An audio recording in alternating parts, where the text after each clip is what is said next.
from Tiffany Amber Gardens here in Lagos. Now joining us is Ojinika Ojiokwe with stories trending around the world. Hello, Janet.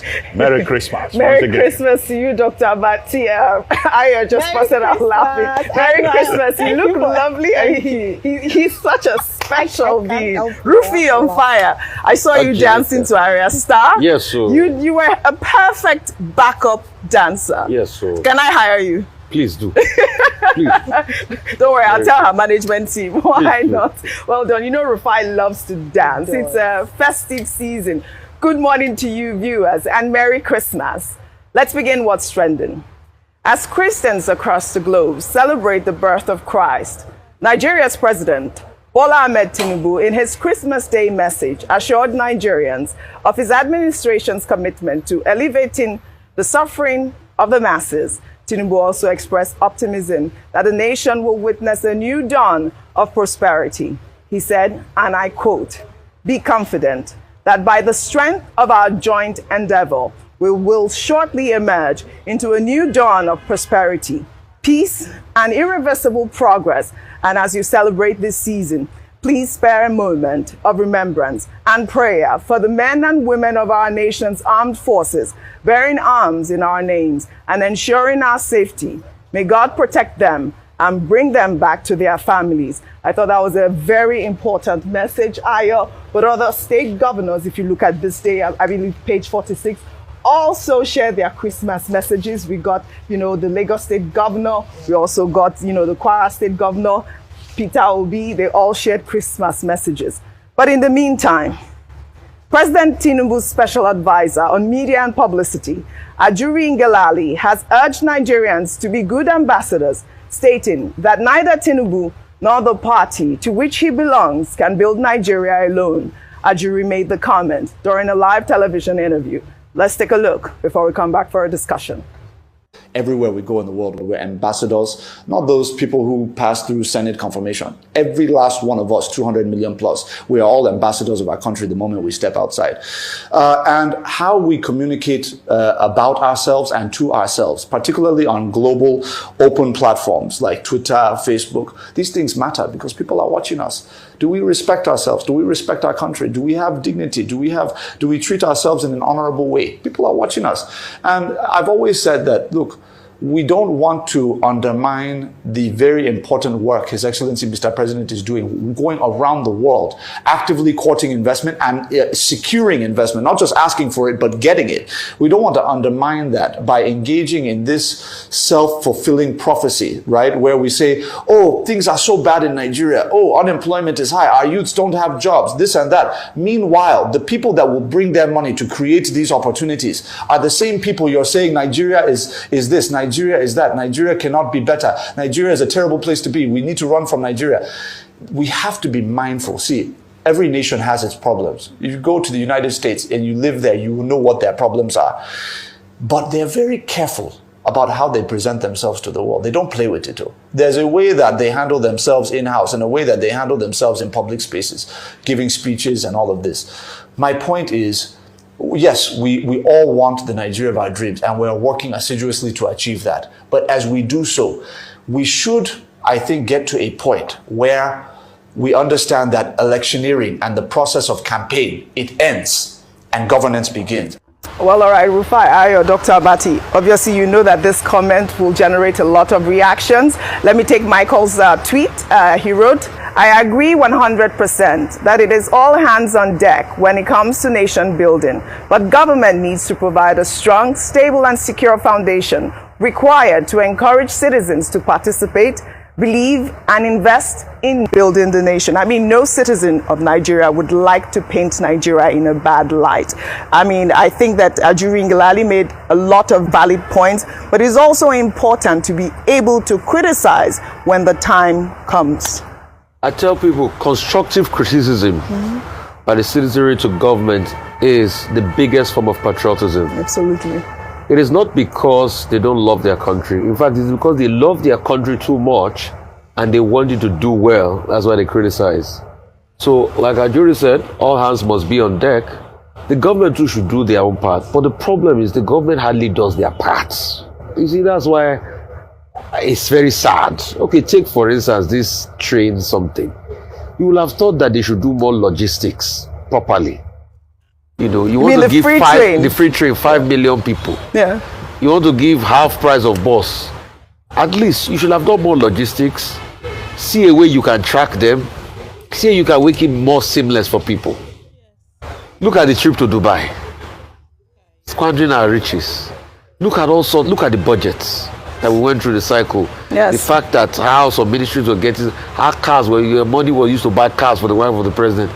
You can't be doing all of that as a government and expect the citizens to work with you because they, or even launder the image because of the nation. So when we see that kind of thing, shenanigans by government, are we not going to talk about it? Because we don't want to paint Nigeria in bad image. We will not keep quiet. No, we have to say it the way it is, right? So that the government will be able to do what they ought to do to be able to make the nation. So you see, I think in 2024, enough of this advice by government officials. If they start to do well and the citizens see it, they will step up. Yes. They will do well. Because you see, most of the things people learn are through observation. The reason why the citizens are not being carried along is because they are observing that you are not treating the people well. You want the citizens to have a collective heart at development. You are going to fritter our cash away in Dubai. You are adding more money to buy cars, not even made in Nigerian cars in the budget. Mm-hmm. You are seeing all sorts of shenanigans. You are hearing corruption from back and center. So these are the things that win. A lot of Nigerians love Nigeria. I've never been seen a bunch of people that are so patriotic like Nigerians. Right. Especially those in the diaspora. That's why we must push this year to ensure that we get the rural voting. Yes. So they want to support their country. Absolutely. But government needs to understand that when they are dropping the ball. If they do it, we'll celebrate them. Yes, and the Nigerian I want to be proud of this country and this government. Nigerian spirit is so beautiful. You see it when we play sports, even with Abati, when she, contested for the Guinness World Record. We all want to paint the image of the nation in a good light. But how possible it is? What are the dangers of laundering the image of Nigeria, Dr. Abati? Well, every country launders its image, whether it is India or China or Singapore, because you want to present your country in a good light. So that's part of the responsibility of government, marketing your nation, selling it as an important destination. And I think President TINUBU has been doing a very good job of doing that as the chief foreign policy officer. All the events that he has been to, his main message to the world has been, look, Nigeria is, a desirable destination for investment. Right. And that he, as president of Nigeria, one of the things he will do is to provide an enabling environment. However, it is one thing to market your country.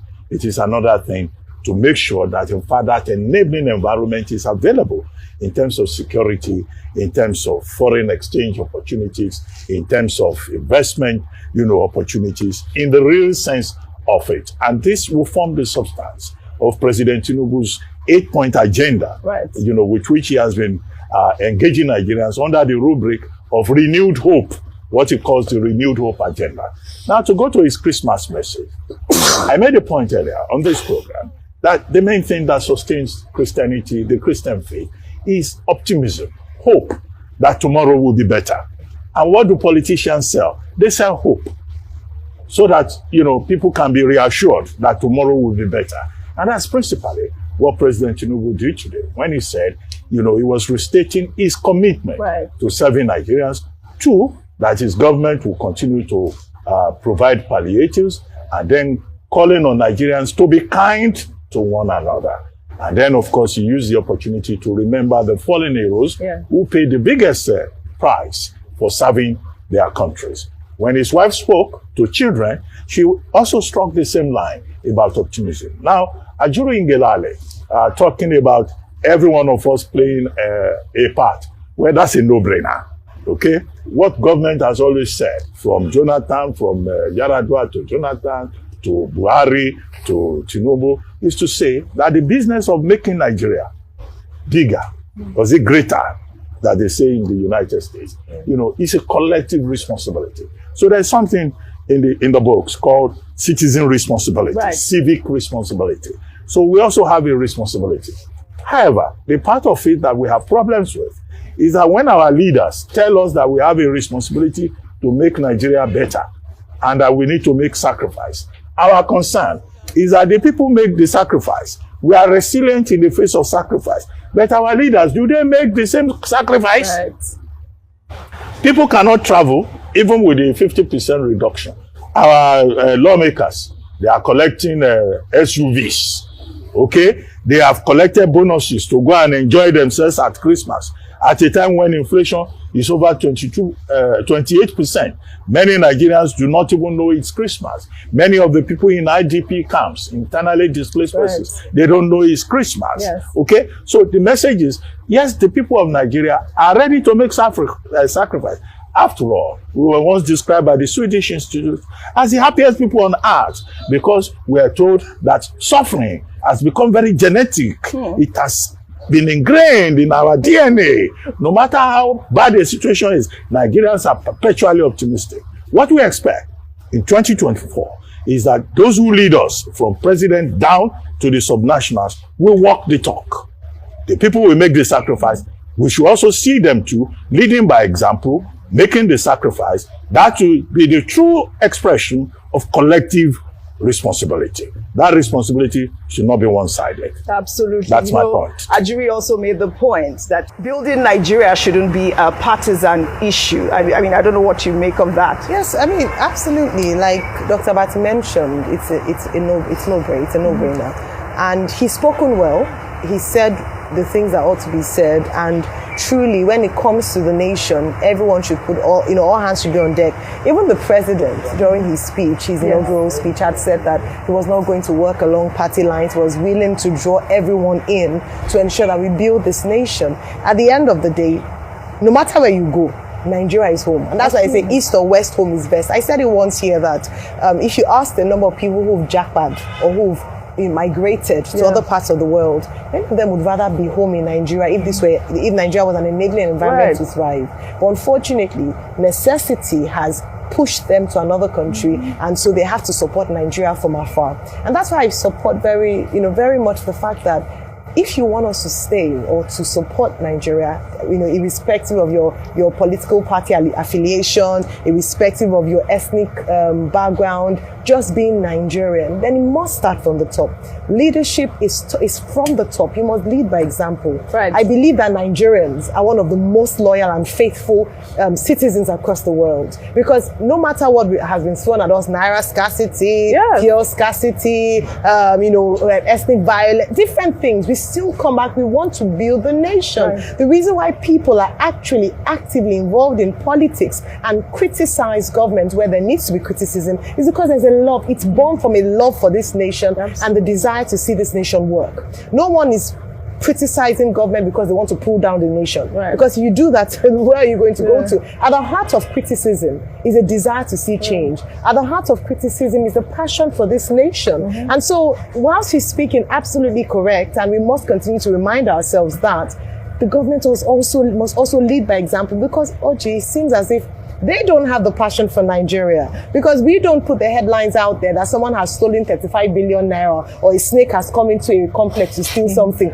Or, these absurd and bizarre stories. 37 billion. It's not Nigerians that are making these headlines. No. It's the government that is making the headlines. We're not cooking up these stories. They are real stories that ought to embarrass a nation. So let it start from the top, and the people will naturally follow, because Nigerians love Nigeria. Yes. Dr. Abati and Rufai mentioned the bus ride. You mentioned the bus ride, he mentioned the train ride. Nigerians are, even with the 50% discount, Nigerians are not, even able to travel. Some of it is even probably owing to insecurity. Most people, they say that they travel to the southeast. I mean, the government, they have to do their part. Well, Nobel laureate